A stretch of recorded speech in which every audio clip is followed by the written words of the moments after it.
Welcome back to Corporate Functions. I am your host, Luke Addington, and during today's show, we will be discussing one of the largest ethical breakdowns in the history of tech, which is the Facebook Cambridge Analytica scandal.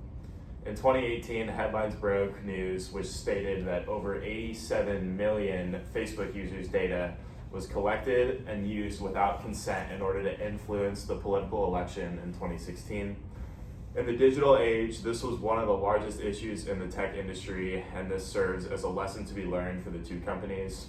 To further explore the issue, I'm excited to announce three central figures to the case: Facebook founder and CEO Mark Zuckerberg, the former CEO of Cambridge Analytica, Alexander Nix, as well as the whistleblower who uncovered the whole case, Christopher Wylie. So Mark, we're going to start with you. You were allowing outside companies like Cambridge Analytica to access user data within Facebook. When Facebook learned of this and the gravity that Cambridge Analytica was going to, what was your initial reaction to this? So when Facebook first learned of this, I wanted to publicly apologize to all of our users. Our mistakes at the company led to our users' personal information being misused for political reasons. And I wanted to clarify to the audience that this was a breach of trust that occurred, and that I'm willing to testify in Congress if people think that's the right thing to do. Our company is going to be taking action by conducting investigations and forensic audits with our developers who we believe had some suspicious activities going on. And any developer that did not want to be included in this or in these investigations, we're going to decide to ban them. Thank you, Mark. That's great insight. We appreciate you coming on the show and saying that.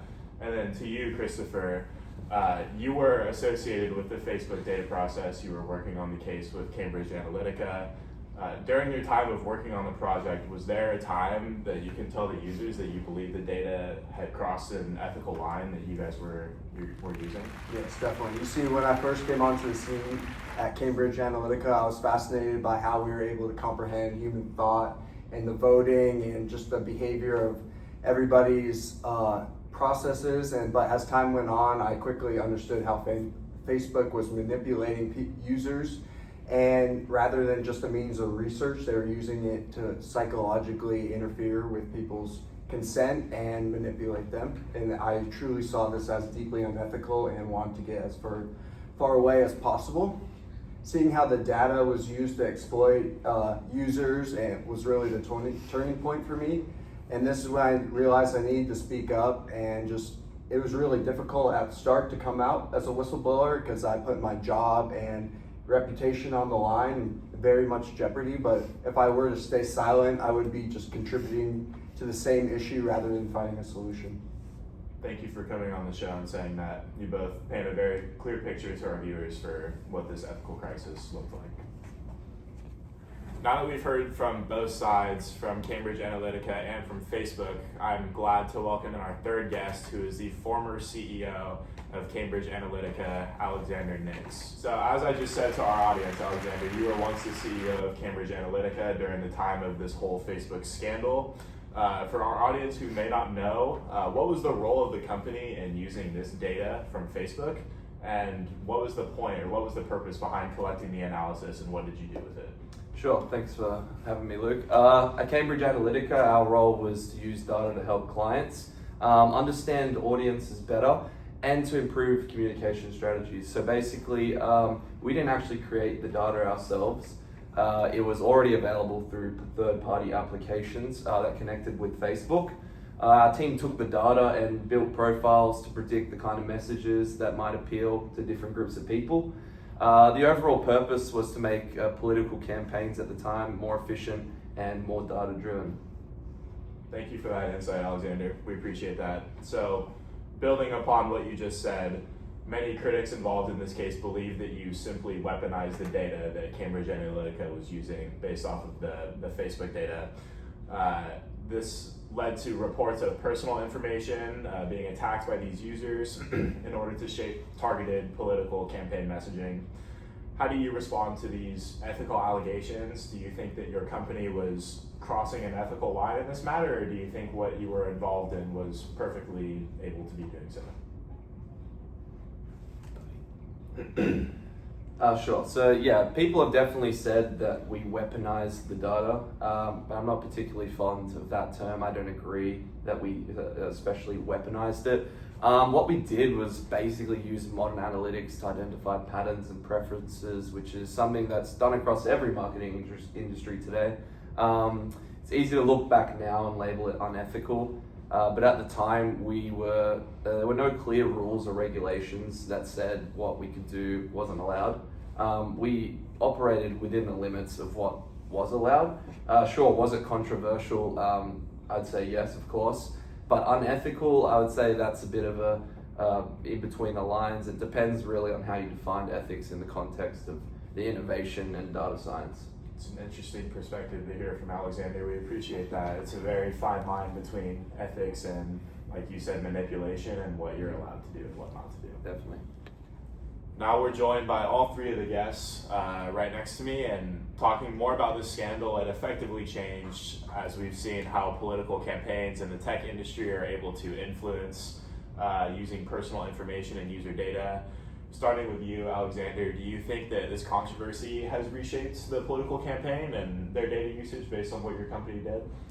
I think the controversy absolutely changed how political campaigns use data. Before, I think very few people actually understood how powerful digital information could be in shaping people's opinions. These days, campaigns are forced to be much more transparent about the kind of data that they use and how they use it. I would say if there's one good thing that came out of this, it's that the public has become much more aware of what happens behind the scenes in digital campaigning. It's definitely made the entire industry think twice about privacy and consent. So we're going to turn to you now, Christopher. Do you believe that there's one large ethical warning that we should be sending to our users with regards to the usage of personal data? And I mean, you worked firsthand in it. Yes, yeah, exactly. I think the most important ethical caution for digital firms is going to be that you shouldn't do something just because you can. Data is power, and abuse is always the result of power without accountability. I want tech executives to realize that their transparency is a duty rather than that of a burden.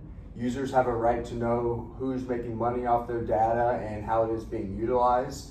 Innovation turns into exploration, I always say, and that absence of morals constraints to that, exactly. I have a straightforward message to all the CEOs, engineers, and data scientists. Ethics must advance at the same rate as technology. And now, Mark, we're going to turn to you now. As part of the reform process for Facebook and the development of this scandal, do users trust your platform even after all these issues? And what do you say to the people who don't? Yeah, for sure. So as a result of everything that occurred, we began to reform all parts of our company, and we want to enforce our policies even more. Our users deserve that information protected at all times. We're going to keep working hard to fix this issue and to make sure you feel safe using Facebook and all of our other apps as well. I deeply regret that we didn't prevent this whole scandal with Cambridge from happening, I also regret the fact that we didn't do enough initially to deal with it. But your trust, all of our users, is very important to us here at Facebook, and we know we might have lost some of that, but our goal is to continue to work hard to earn that trust and confidence back within our company. Thank you for that, Mark. It's evident that there's a bit of an imbalance between all of your guys' statements with the ability for a company to innovate and then uphold privacy standards. There's a bit of a fragile connection there. So, Mark, we're gonna stick with you. Starting with you, to each of you, how has this case been for you in a couple sentences? What's the biggest ethical lesson that you guys have learned? Just what are your biggest takeaways from this scandal? Yeah, for sure. So throughout this entire process, I've learned many things. First, just because something is technically not illegal or if it falls under company policy, that doesn't mean it's always morally right or ethical to do. Because we're a multi-billion-dollar company, we're doing our best to make or have the most positive impact within the world, and we're doing everything we can to continue to grow as a company. As a company, however, in this situation, we did let down a lot of our users, and we hope to gain their trust back. We take full responsibility for all of our actions in this scenario, and we want to implement stricter policies to make sure user personal information is always safe and protected at all costs. Thank you for that. Christopher, the same question to you. Yeah, the most important thing I would say I've learned through this whole incident is that technology integrity cannot be neglected.